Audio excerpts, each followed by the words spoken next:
regional week as we get ready to head out to Pittsburgh tomorrow and open up against a really good BYU team. We have not seen a lot of BYU over the years. I do remember playing them in St. Louis and getting our bell rung by them. That was not a great experience.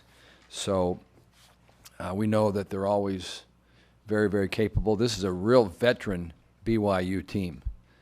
And when you look at their roster, there's a lot of fifth-year grad students on the floor. So, they've been through the wars before, and they'll be prepared to play. They're very well coached. I have tremendous respect for Heather and the staff at BYU and what they've been able to accomplish. And, I think it will be a great match. I think all the teams out there are very capable. You include Pitt, the host, and Kansas, who kind of upset Creighton, although Creighton had lost a key player the day before. So it should be a really good tournament, and I think our team will play well. There's no reason why we shouldn't with the experience that we have, and we're just looking forward to the whole experience and seeing if our veteran team can show up and play at a high level. Tim? Dave, going back to the Friday night match, everybody asked what happened between sets 2 and 3. Was there a lot of talking in the locker room? Was it player-led? Was it coach-led? What switch flipped between 2 and 3? Great question. And, I don't think that there's any magical formula that anybody can put on that scenario. That's just a result, I think, of an experienced team realizing that their back was squarely against the wall, and they could either compete and fight and come together, or they could fold. And in this case, we had enough high-character people on the floor that competed, and we got off to a good start, which helped in set 3.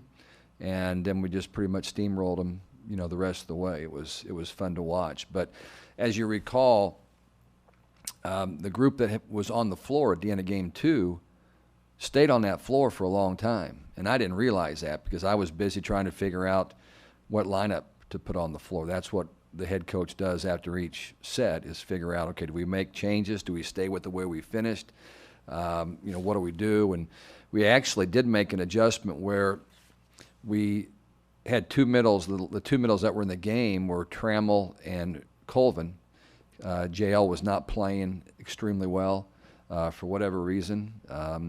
And so we had gone with Trammell and felt like we'd try that again. But we did flip-flop those two guys where they were for a variety of reasons. And so that's kind of what I was thinking about. So by the time I got back to meet with the group back in the equipment room, right around the corner, there was only about 90 seconds left. And John had already, I think, broke a clipboard in the middle of the second game on him, okay? He got kind of fired up and tried to go that approach. And the older I get, the less impressed I am with trying to just scare him into playing well. I just don't think that works with a team like this. And so only thing I can remember telling myself was that most people in America thought you were going to sweep these guys to begin with. Well, you got to sweep them now. And that was it. I walked out.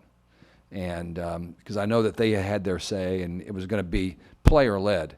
It wasn't going to be coach-led. It was going to be player-led if we were going to come back and do it. And then, again, getting off to a good start was very helpful.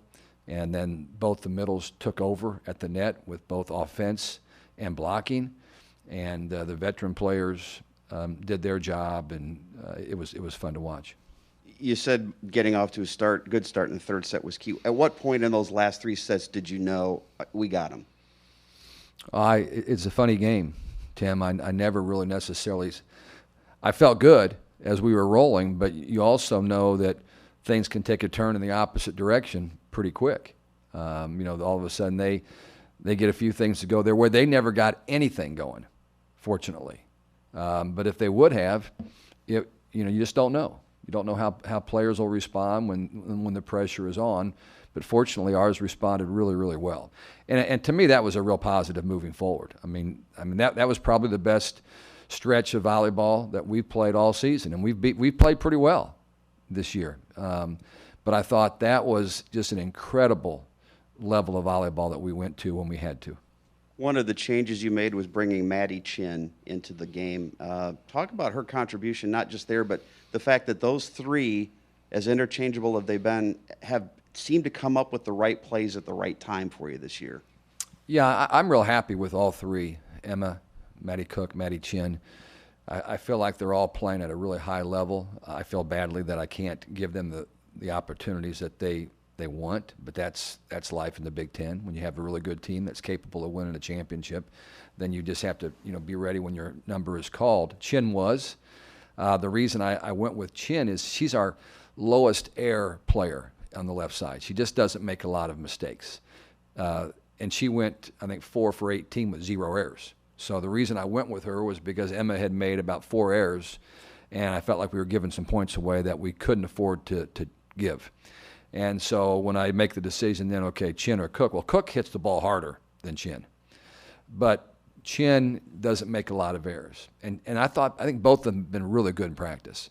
But I just, sometimes it's a flip of a coin, and I went with Chin because I felt like she would keep the pressure on the opponent, keep the ball in play. And I thought her blocking focus had been really good in practice. And she did what we needed her to do. I thought she hit some balls well enough to go to the floor. But not only do you have to avoid the block when you attack, you have to have the vision of where the block is. You also can't pound the ball at the libero, because they're going to dig it, or pound the ball right at the middle back player. You've got to have enough movement on the ball and angles on the ball that you're not hitting it right at people. And she has to make that adjustment a little bit more if she wants to get some more kills. Is there a team in the Big Ten that's comparable? Is there a BYU comp that you play in the Big Ten? I don't think so.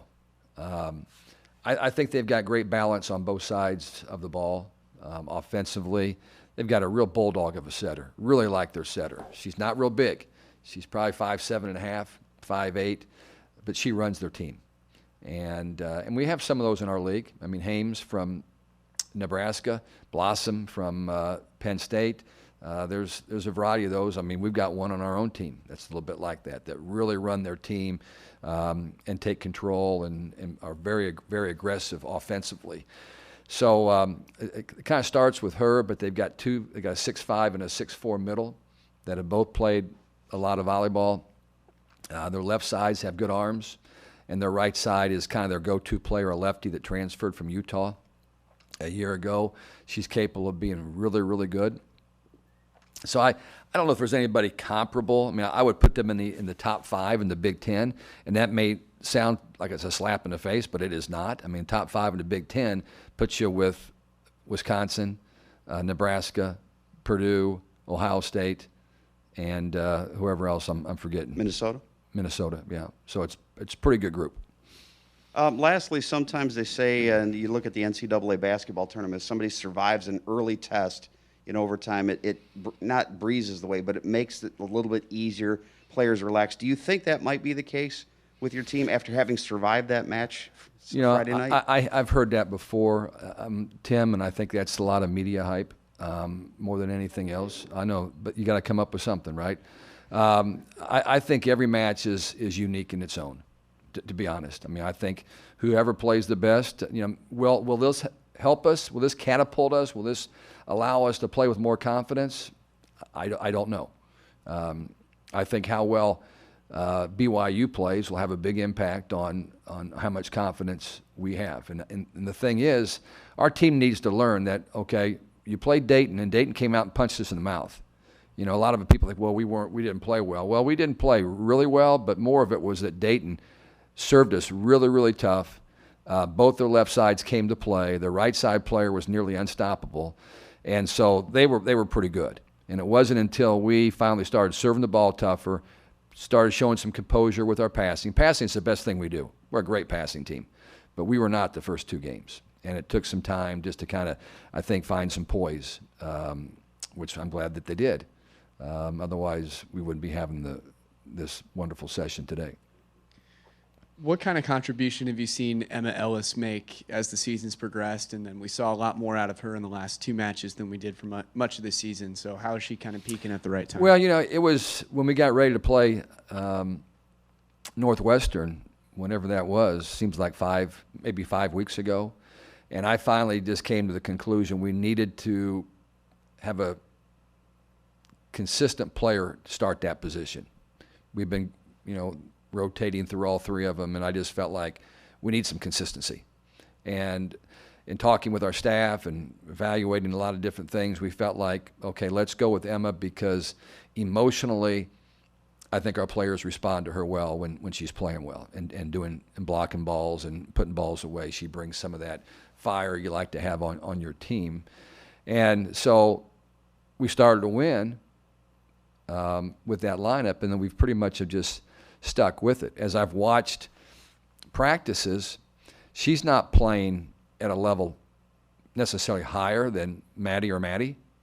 It's just that the theory was, this is the lineup we're going with. We're winning. We'll go this way. If she plays well, she stays. If not, I've got 2 players to choose from that can come in and make some things happen and give a different look than what Emma Ellis might. So, but what she brings is, I think, she's a physical blocker. She's 6'2", and she touches about 10'4", 10'5", and she's confident in her blocking ability, and that's huge in the left side hitting position. We've built our defense around having left side blockers that can go out and occasionally block one-on-one against slide hitters or right side players. And you have to have the ability to play big to do that, and all 4 of ours can do that. They're built that way. Our team is built that way.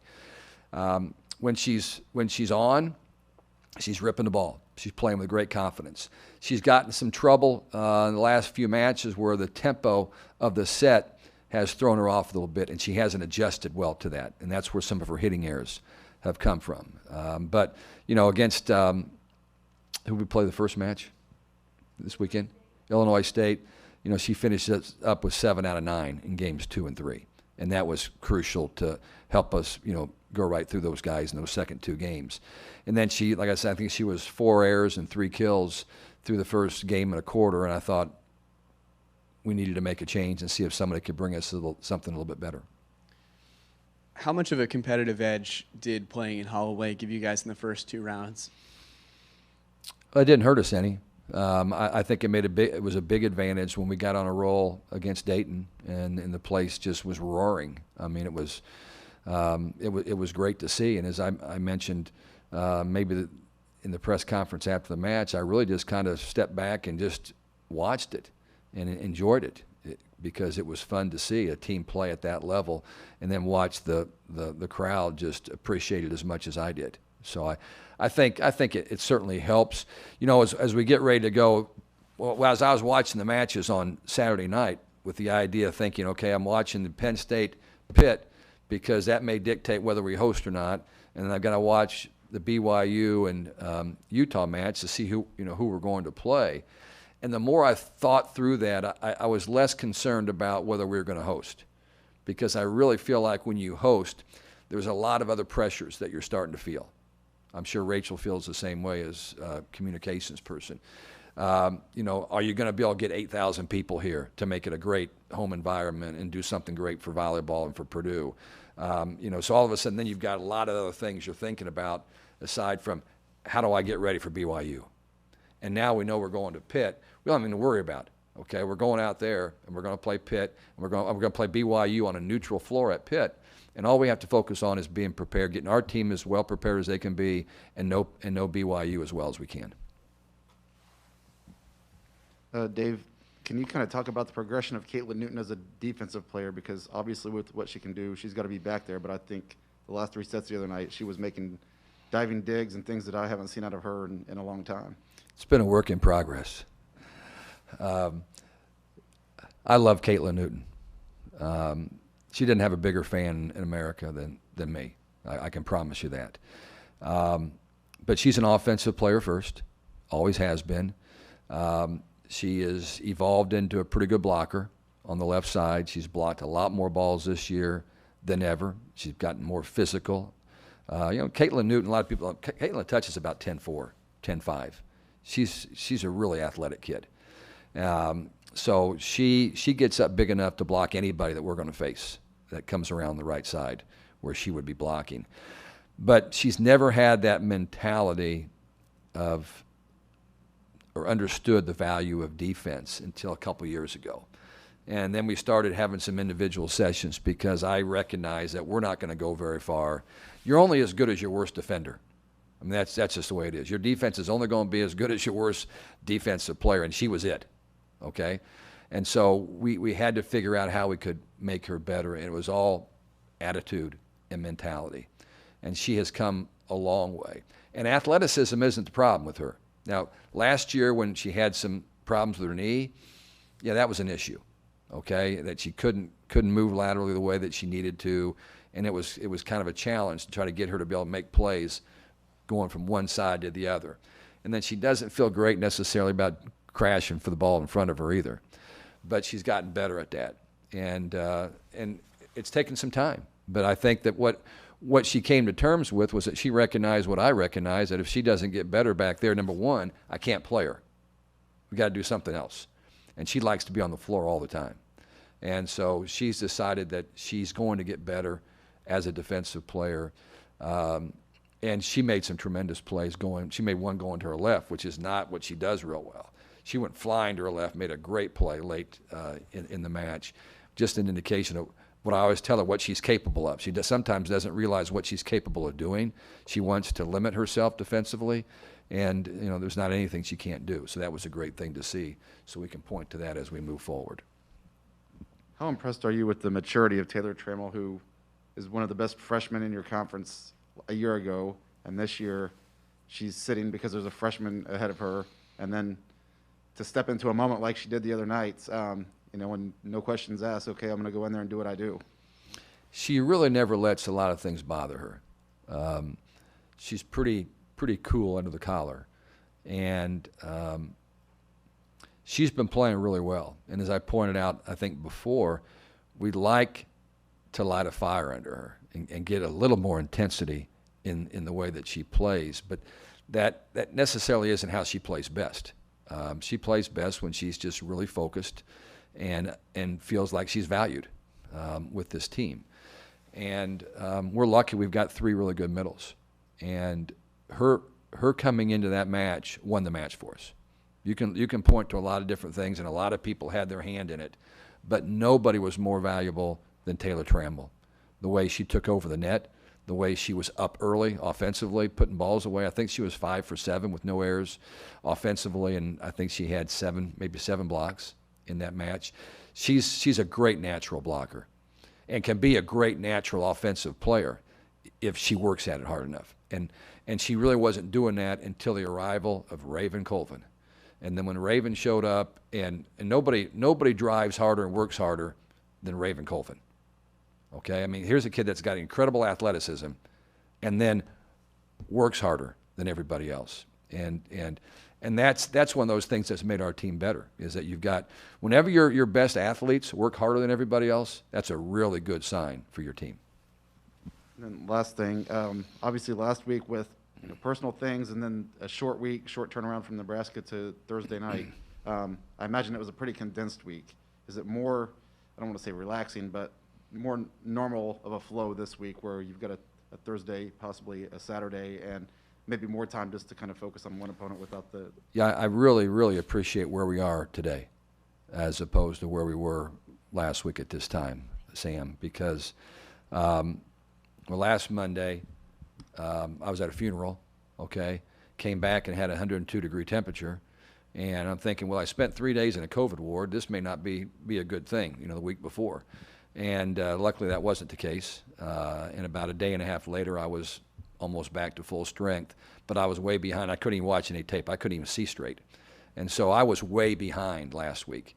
And now this week, because we played actually a day before the teams that are in our field, because we hosted Thursday, Friday, that put us in a pretty good position to where we were able to sit back and watch those matches on Saturday unfold, and then yesterday watch about 12 hours of videotape, have a practice with our team, and now be ready to to go again today and watch more tape and put a plan together and practice, and then we practice again tomorrow morning, then fly out, charter into Pitt, and I think that we're going to be further ahead than what we were last week.